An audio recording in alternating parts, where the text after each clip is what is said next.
Hello students, I am Vishal Sinha and welcome to my channel Vishal Sinha Education। पिछले दो videos में हमने क्या क्या डिस्कस किया था। न्यूट्रिशन डिस्कस किया था और डाइजेशन डिस्कस किया था। उसके पहले एक क्वेश्चन मैंने दिया था आप लोगों को पिछले वीडियो में अमीबा के बारे में कि अमीबा कौन से किंगडम से बिलोंग करता है। उसका आंसर प्रोटिस्टा है। किसी एक बच्चे ने इसका आंसर दिया था। नेक्स्ट हम लोग रेस्पिरेशन पढ़ेंगे। मैंने पहले भी बोला था कि ये सारे प्रोसेसेस को हम लोग क्या सीक्वेंस वाइज पढ़ रहे हैं। कैसे? सबसे पहले न्यूट्रिशन पढ़ा। न्यूट्रिशन में क्या किया था? न्यूट्रिशन में फूड का इनटेक होता था, यानी फूड को हम लोग अपने बॉडी के अंदर इनटेक करते थे। उसके बाद क्या किए?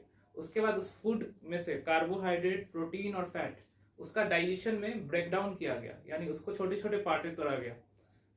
मैंने बताया था कार्बोहाइड्रेट को छोटे पार्ट में तोड़कर ग्लूकोज में, प्रोटीन्स को तोड़कर अमाइनो एसिड में और फैट को फैटी एसिड और ग्लिसरॉल में। अब यहां तक हमने सारा कंप्लीट कर लिया था। अब उसके आगे क्या? उसके आगे जो नेक्स्ट प्रोसेस है हमारा रेस्पिरेशन है। इसका रीजन क्या है? रेस्पिरेशन में होता क्या है?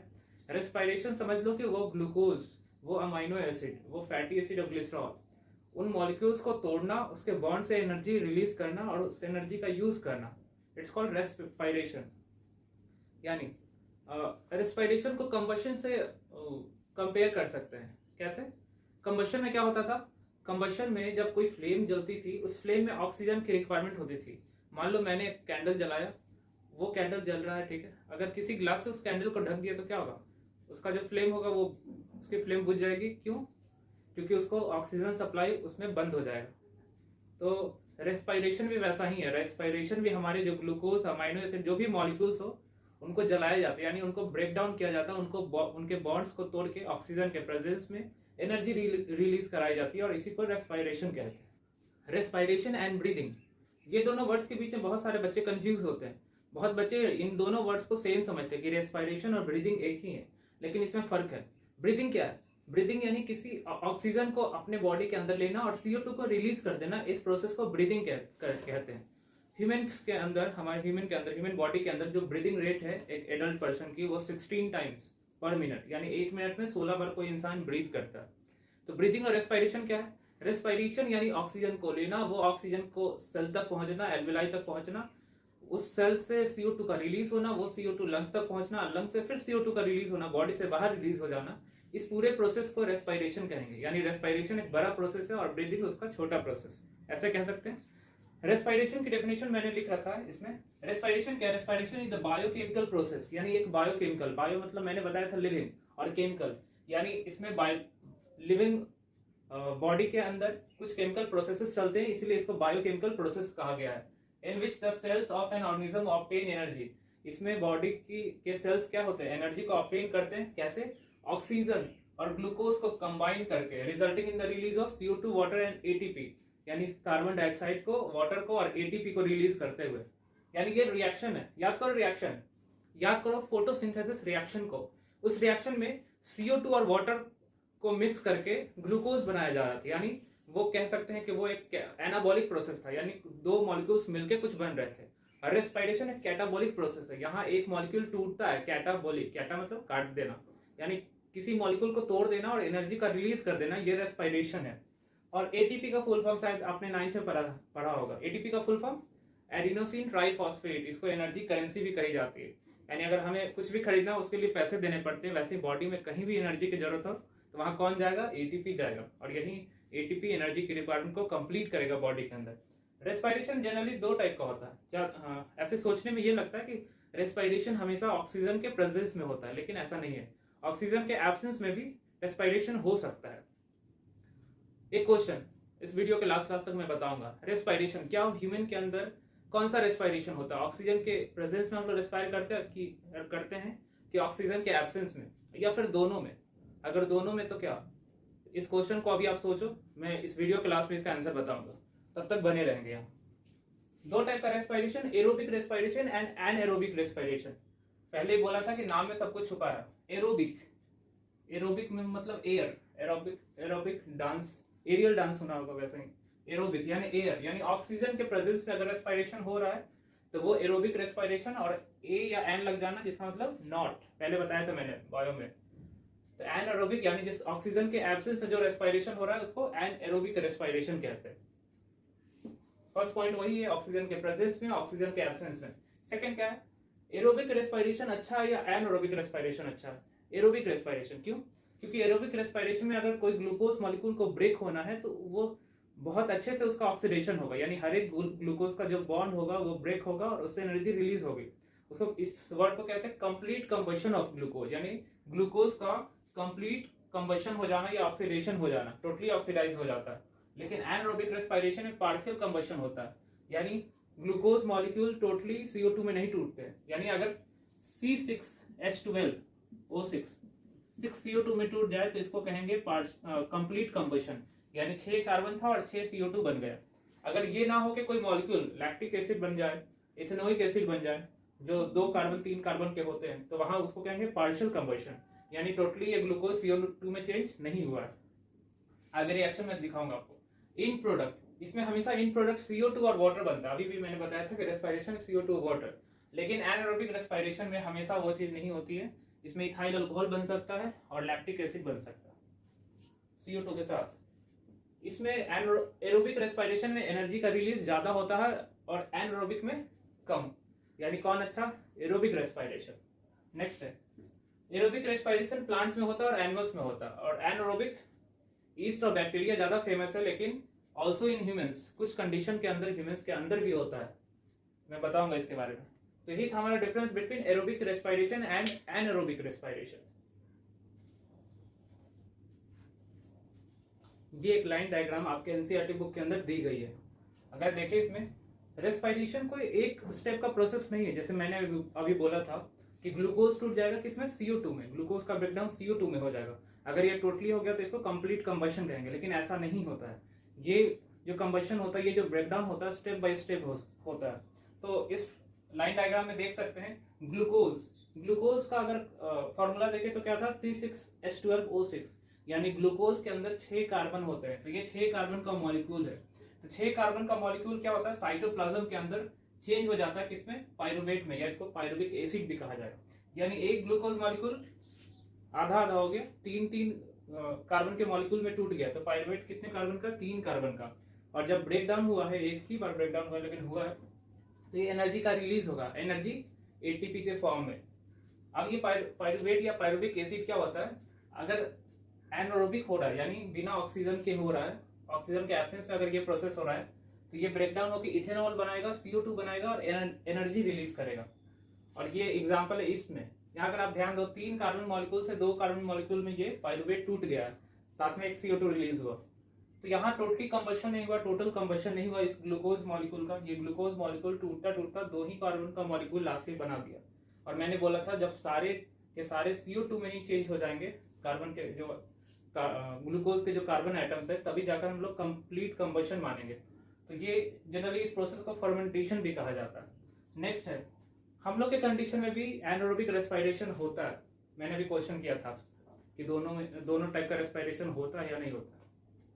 ह्यूमंस के अंदर जनरली एरोबिक रेस्पिरेशन होता है, यानी ऑक्सीजन के प्रेजेंस में हम लोग रेस्पायर करते हैं, लेकिन ऑक्सीजन के एब्सेंस में भी करते हैं।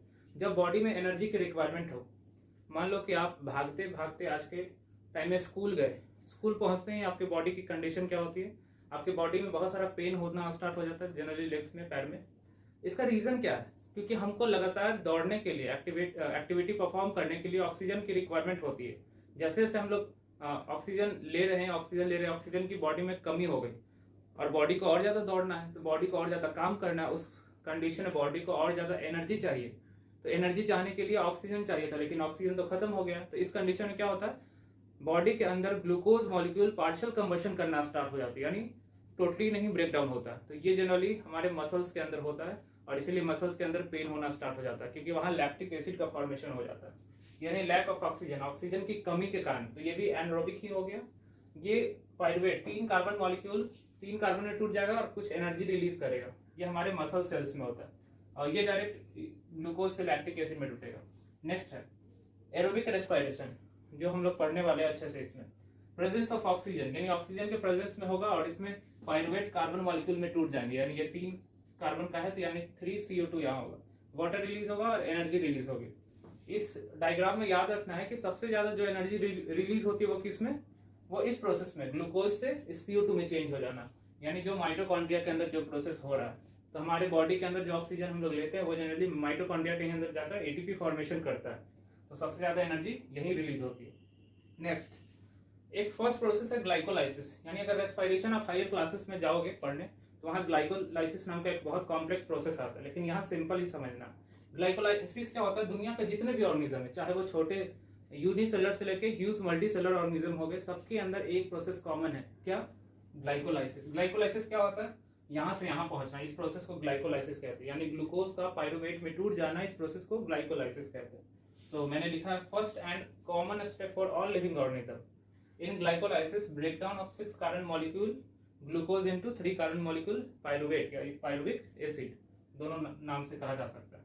यानी ये ग्लूकोज का इसमें टूट जाना, ये ग्लाइकोलाइसिस होता है। अगर मैं ये क्वेश्चन करूं कि ये ग्लाइकोलाइसिस कहाँ होता है, आखिर एक सेल के कौन से रीजन में होता है, तो उसका आंसर भी लिखा हुआ है इन साइटोप्लाज्म, उसके साइटोप्लाज्म में होता है।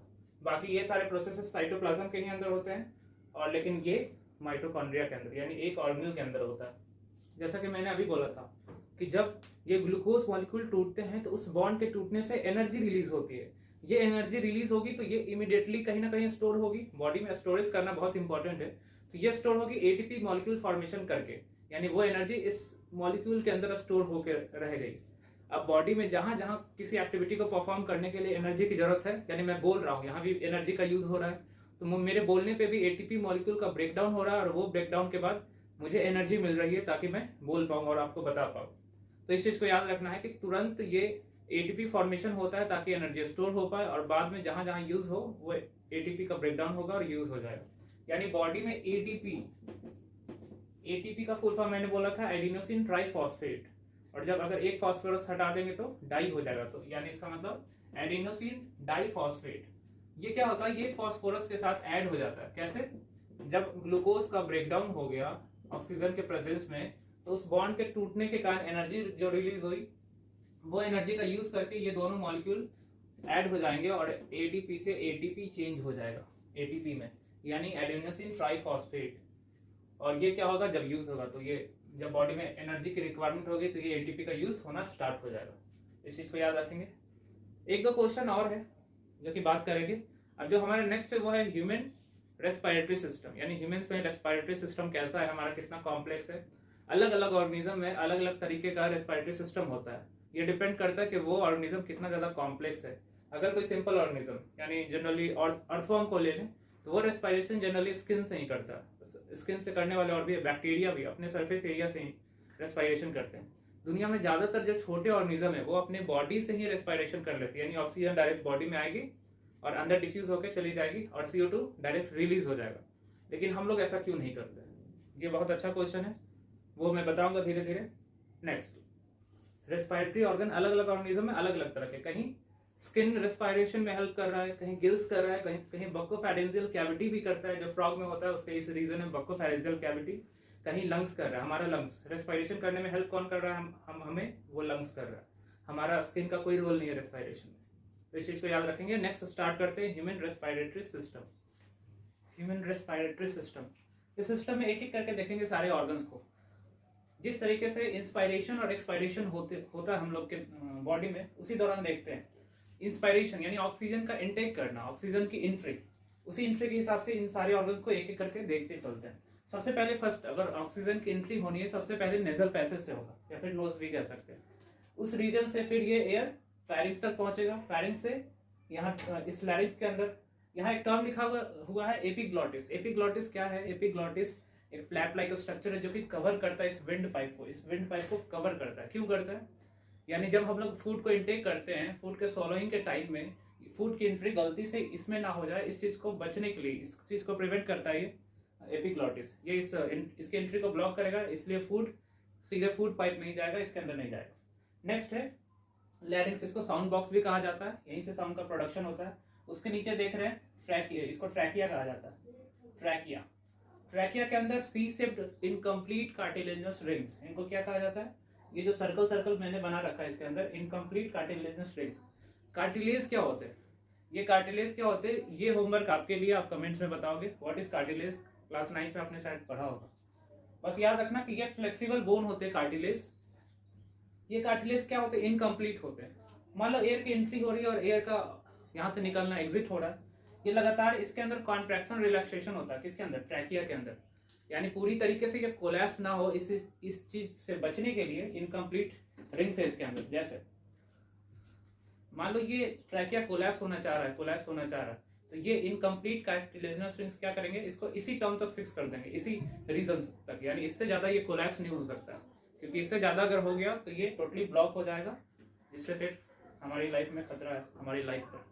नेक्स्ट है, ये ट्रैकिया डिवाइड हो जाता है ब्रोंकस में, ब्रोंकस देन आफ्टर ब्रोंक्यूल्स में, और लास्टली ये टर्मिनेट हो जाते हैं कहाँ, एल्विलाई में, या फिर एल्विलर सैक भी कहा जाता है उसको।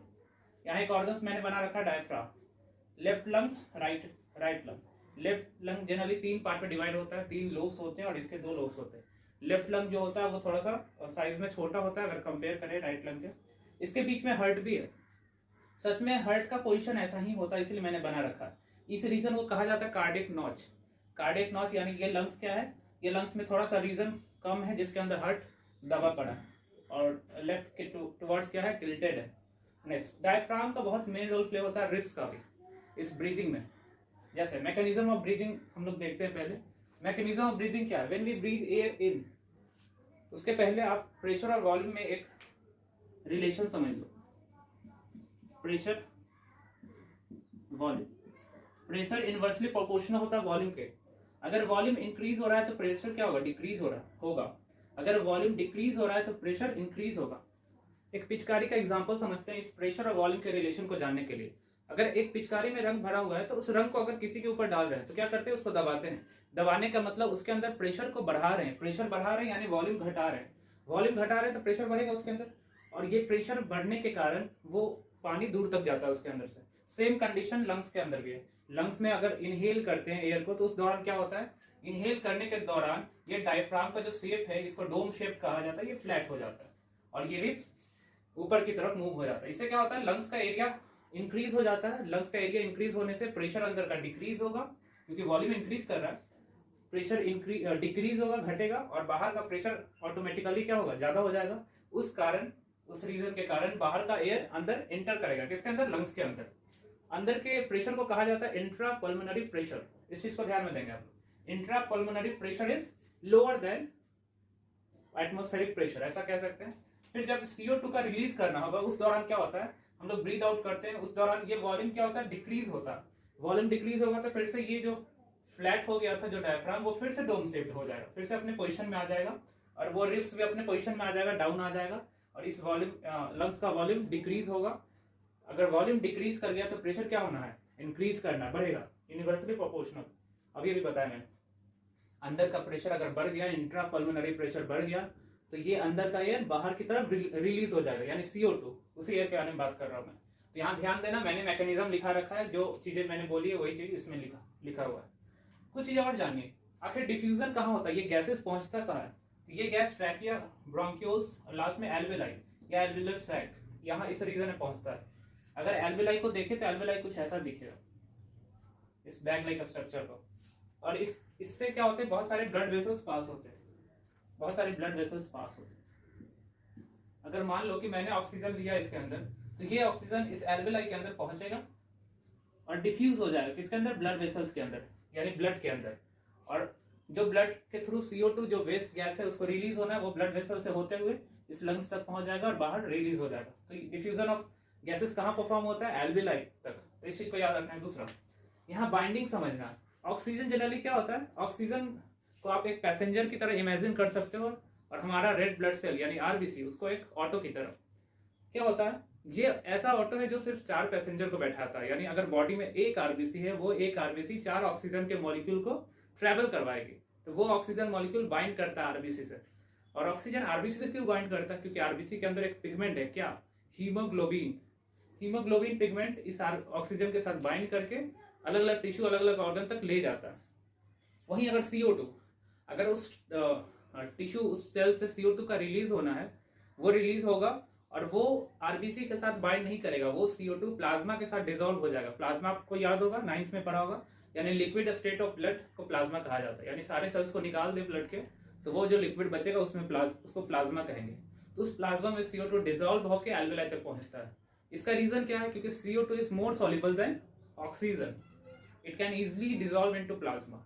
इस रीजन को भी याद रखेंगे। तो यही हमारा था। इसमें और शायद मुझे नहीं लगता कुछ बचा हुआ है। एक दो चीजें और याद रखना कि आखिर एक्वेटिक ऑर्गेनिज्म में ब्रीदिंग रेट है वो ज्यादा क्यों होती है अगर कंपेयर करें टेरेस्ट्रियल ऑर्गेनिज्म से। इसका रीजन ये है कि वाटर के अंदर ऑक्सीजन का जो प्रेशर है या फिर अमाउंट है वो काफी कम होता है। अगर ऑक्सीजन का अमाउंट कम है तो उसको ज्यादा से ज्यादा ब्रीदिंग करनी होगी, इसलिए एक्वेटिक ऑर्गेनिज्म का ब्रीदिंग रेट टेरेस्ट्रियल ऑर्गेनिज्म से ज्यादा होता है। हमारा ब्रीदिंग रेट कितना है 15 to 16 टाइम्स पर मिनट, एंड उनका मोर देन 20, 30, 40 कुछ भी हो सकता है, अलग अलग ऑर्गेनिज्म के हिसाब से अलग अलग है। तो यही हमारा था ह्यूमन रेस्पिरेटरी सिस्टम। दो तीन चीजें और जान लेंगे। ये लंग्स के अंदर कुछ एयर हमेशा फिक्स होता है जिसको रेसिडुअल एयर कहते हैं, यानी अगर ये ना हो तो ये लंग्स भी कोलैप्स कर जाएगा। अगर लंग्स कोलैप्स कर गया तो फिर ये लंग्स फूलने वाला है नहीं, फिर हमारी मौत हो जाएगी। तो रेसिडुअल अमाउंट ऑफ एयर हमेशा फिक्स होगा इस लंग्स के अंदर। नेक्स्ट, लास्टली आप सारे बच्चों से यही रिक्वेस्ट करना चाहूंगा कि आप जो इन टॉपिक्स को पढ़ते हो इन टॉपिक्स को सीक्वेंस में पढ़ो। डायरेक्ट सेकंड वीडियोस पे जाकर या थर्ड वीडियोस पे ना जाओ। सबसे पहले न्यूट्रिशन स्टार्ट करो, न्यूट्रिशन से उसके बाद डाइजेशन का जो वीडियो उसको पढ़ो, और थर्ड में ह्यूमन रेस्पिरेटरी सिस्टम पढ़ो। इससे क्या होगा, आप सीक्वेंस में पढ़ते जाओगे तो आपको पढ़ना आसान होगा। मैंने बोला कि ये जो सीक्वेंस है ये जैसे ऐसे तैसे सीक्वेंस नहीं रखा गया। ये सीक्वेंस पहले फूड का एंट्री किया गया, उस फूड को तोड़ा गया, ब्रेक डाउन किया गया छोटे छोटे पार्ट में। उस छोटे छोटे पार्ट को अब उसके बॉन्ड्स को तोड़ के एनर्जी रिलीज कराकर एटीपी फॉर्म में चेंज किया जा रहा है। अब उस एटीपी से क्या होता है, एनर्जी रिलीज होती है। एनर्जी का हम लोग सारे रिक्वायरमेंट को कंप्लीट करते हैं। नेक्स्ट है ट्रांसपोर्टेशन इन ह्यूमन बींग्स, यानी ह्यूमन बींग्स में ये तो ट्रांसपोर्टेशन कैसे होता है, ये फूड का, ये न्यूट्रिएंट का, ये गैसेस का, एंजाइम्स का, मिनरल्स का, उनका ट्रांसपोर्टेशन कैसे होता है वही पढ़ेंगे। और लंग्स के बारे में स्पेशली पढ़ना है इसके अंदर। तो उम्मीद करता हूँ कि आपको ये क्लास काफी अच्छी लगी होगी, और अच्छी लगी तो इसको लाइक करो, शेयर करो, कमेंट करो और सब्सक्राइब करो। और कोई भी डाउट आए तो आप कमेंट्स के अंदर पूछ सकते हो आसानी से, कोई प्रॉब्लम नहीं है, मैं सबका आंसर जरूर दूंगा। Thank you.